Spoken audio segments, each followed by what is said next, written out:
Well, hello, and welcome to the Fisher Poetry Podcast, a showcase of prose, poetry, and song written and performed by those in the commercial fishing community. Mostly. I'm your host, Brad. Thanks for joining us today. Today's episode is from the 2024 FisherPoets Gathering in Astoria, Oregon. The location and performers in this episode, as well as links to home pages of both the archive and gathering, are included in the episode description. So, without further ado, here's the show. Our next presenter is Kelly Schactler from Anacortes. We were friends in Anacortes. We were friends in Kodiak for years before Anacortes, and I'm so glad we've both moved there and can continue our friendship. Kelly lived in Kodiak for 23 years after coming up to Alaska. She herring fished in 1987, where she continued to fish, raise her family, and support Kodiak Seiners Association and the Oil Spill Response Program. Welcome, and this is Kelly's first year here. Welcome, Kelly.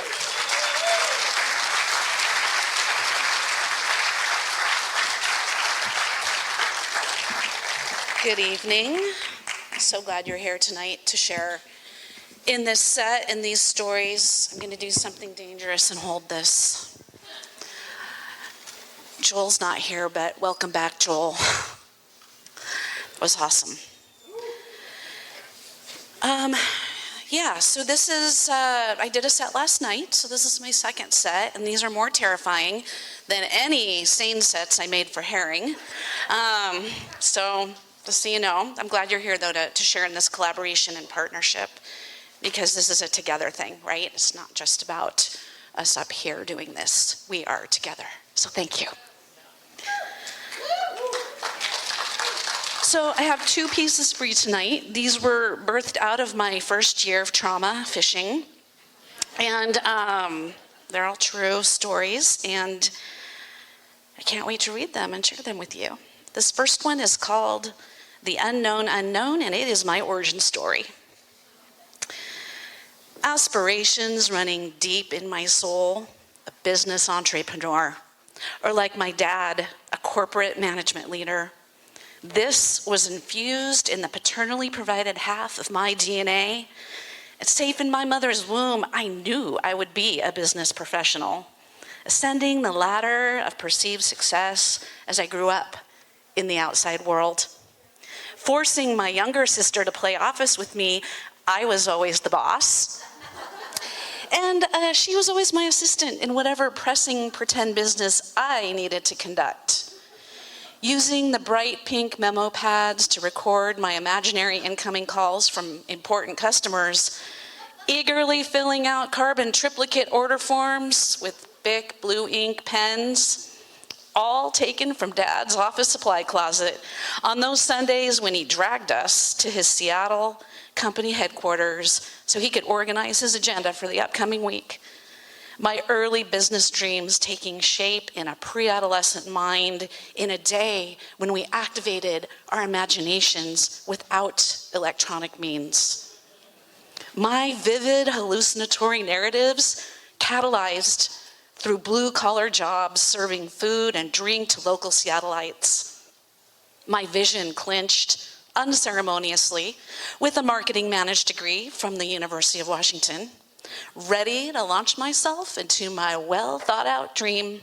And then, coming from an unknown, far-off place, with meteoric force, swooshing me out of one dream and into another, made up of subconscious adventure and desire, I am unexpectedly intercepted by another storyline, landing on a Kodiak-based seiner bound for the 1987 Alaska herring fishery. What would become a 6-month life experiment in the waters from Cook Inlet to Togiak and back to Kodiak. 4 strange men, me the uninitiated, fishing life ignorant, cork stacking, maker of meals, baker of treats, who would eventually be the keeper of secrets and peace, soother of tempers. Leaving an obnoxious, cheating, one-dimensional boyfriend and a cadre of anxiety-ridden, fear-filled family and friends behind, was the easiest part of this journey. My fishing knowledge was sparse. Buoy, bow, stern, rope, line, forecastle, purse line, davit. A new world where learning came without teaching, where mansplaining would have been welcome. Like menthol CBD cream on aching hands.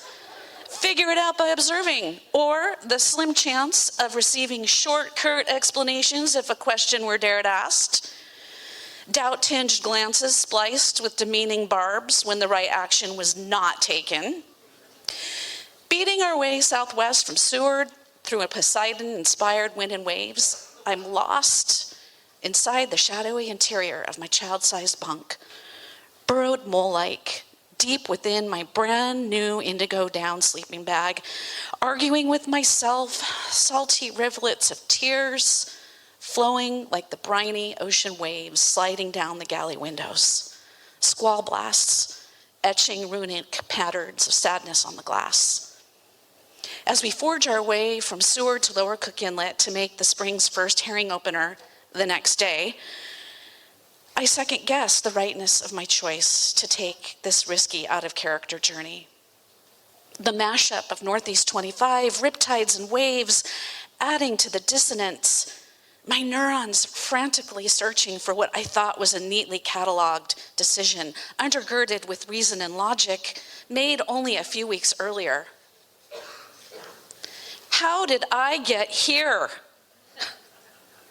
Arnie's North Shore Bar and Grill on Lake Union. A go-to winter moorage slip for those Kodiak fishermen fleeing last season's hardships. That safe place, just inside the breakwater, where congregating like raucous sea lions, they could vividly visualize the upcoming season's riches and easily coil last season's failures into an unassuming tidy pile of delusion. Effervescent servers of potent elixirs and standard bar food bustling past corner booths, bantering and gossiping like college roommates, which we were. Comparing end-of-evening tip totals and uninventive eye-rolling come-ons, which we did. The captain is anchored at the bar. His fifth Irish coffee, a lighthouse monotonously captivating a weary mariner after unrelieved hours on watch. The fifth night in a row that week, a replica of the night before and the one before that. Stroking his grizzled gray beard, staring intently through his Irish coffee haze, he watches the scene with the focus of a great blue heron. The rhythm of the plays keeping time with his thoughts, carefully considering which one of us might fit the bill. It was well known amongst us cocktail servers he desperately wanted Julie to be the one. Model-worthy legs and straight honey flax hair that hit just above the waistline of the navy blue polyester Arnie's issued skirts we were made to wear. Barbie's twin sister, but more human and less fashionable. A gleaming smile as bright as the polished chrome fender on his classic Kodiak jade green Ford truck with the picking boom jutting off the front. Yes, she'll make a fine galley cook on board the Orca, his 47-foot aluminum seiner he used to pursue unsuspecting schools of Pacific herring and salmon. She'll provide a steady daily feast for his starving eyes and steely gray famine thoughts on those never-ending conjoined Alaska Peninsula fishing days. But when he asked her to go with him and his motley crew of 3 untamed men, she laughed and derisively said, "No way, I'd never touch a fish." Undaunted, he continued his Irish coffee-fueled quest night over night to find a young woman adventurous enough to provide home-cooked meals and female repartee for him and his motley crew of 3. Promises of money to be made and adventures to be had beyond anything my neurons could conspire to create. Mundane, yet clever lures used for millennia by desperate men in the 11th hour when neither reason or shamelessness were present. How many Arnie's cocktail servers turned him down that spring? I don't know. But when he got to me, I knew I was the girl who wouldn't mind making home-cooked meals from my copy of Sunset's Easy Basics for Good Cooking, or stacking 150 fathoms of neon white cork seines several times a day on the back deck with his motley crew of 3. Years later, as I contemplate why in another of my reminiscent recalls, I realize now that stepping onto the unknown divergent path this Alaska fever dream offered then was the manifestation of the wild, formative nourishment my young, untested soul stealthily craved. I was the girl who wouldn't mind touching a fish. Thank you.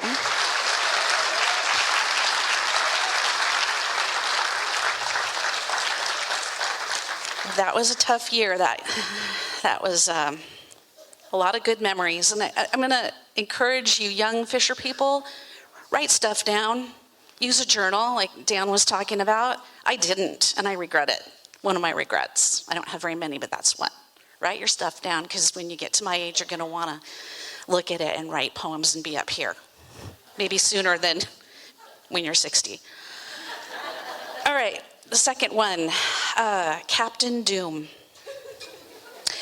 We called him Captain Doom when he wasn't around, a nickname creatively bestowed upon him by his first son.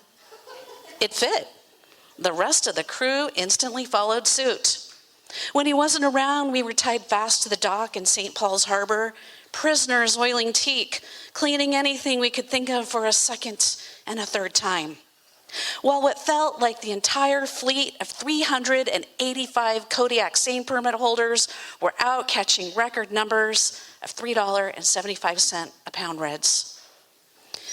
If you quit now, I'll cut your herring cruise share in half, he'd warn us oppressively.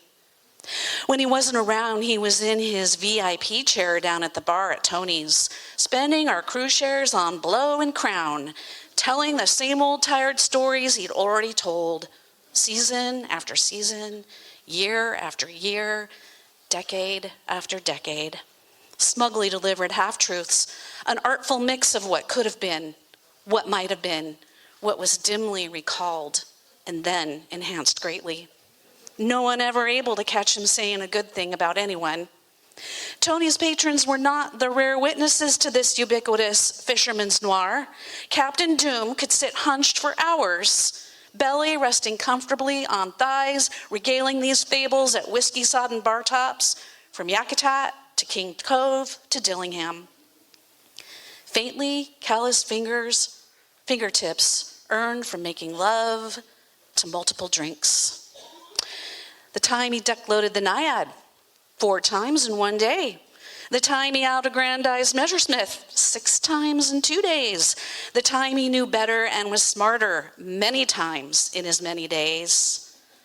Citrus peel strength bitterness and Alka-Seltzer-laced regret of past relationships wrapped tight like several hundred pounds of herring pinched hemorrhoid style in a monster Togiak set. The bulge branding deeply grooved repeated crosshatches into receptive silver herring soma, bruised and scarred for a lifetime, but still alive. 4 a.m., my turn to trudge up the deserted boat ramp and hoof it over to Tony's to make sure he gets back up to his place on Mill Bay Road, because we were finally gonna untie and head out that day to start fishing. I'm just in time to see him stumble out of the bar, tripping spectacularly over the 1/8-inch threshold and into the empty echoes of the alley, but not spectacularly enough to bestow grace on the pavement or interrupt sleepless, roving gulls, still picking over yesterday's cold, oil-sodden scraps oozing out of the copper kitchen's dumpster. I grabbed the captain's arm in a vain attempt to steady him, his pin-dot pupils misadjusting to the murkiness of the dawn light from the unsetted midnight sun I'm hoping will guide us up the street to his empty house. Hope unanswered, I let go of his arm as his own autopilot kicks in, steering him through grainy flickers from parking lot fluorescents, a direct plod up the hill, Through the unlocked yellow faded door, me following close behind. Once inside, he navigates the decades-old stairs by memory, stairs still strong enough to support an old fisherman's weight in addition to my own. I watch him collapse, fully clothed, into the vintage sweat-stained mattress, like his boat, going dry in the bay as the tide recedes, settled down into the time-worn, glacially sifted sand and mud, waiting for the next cycle to float again, pull anchor, and head out to the grounds. But that summer, we never do. Thank you.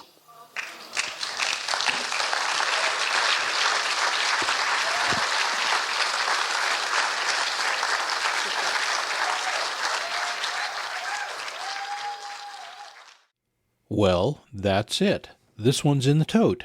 The Fisher Poetry Podcast is written and produced by Brad Wortman.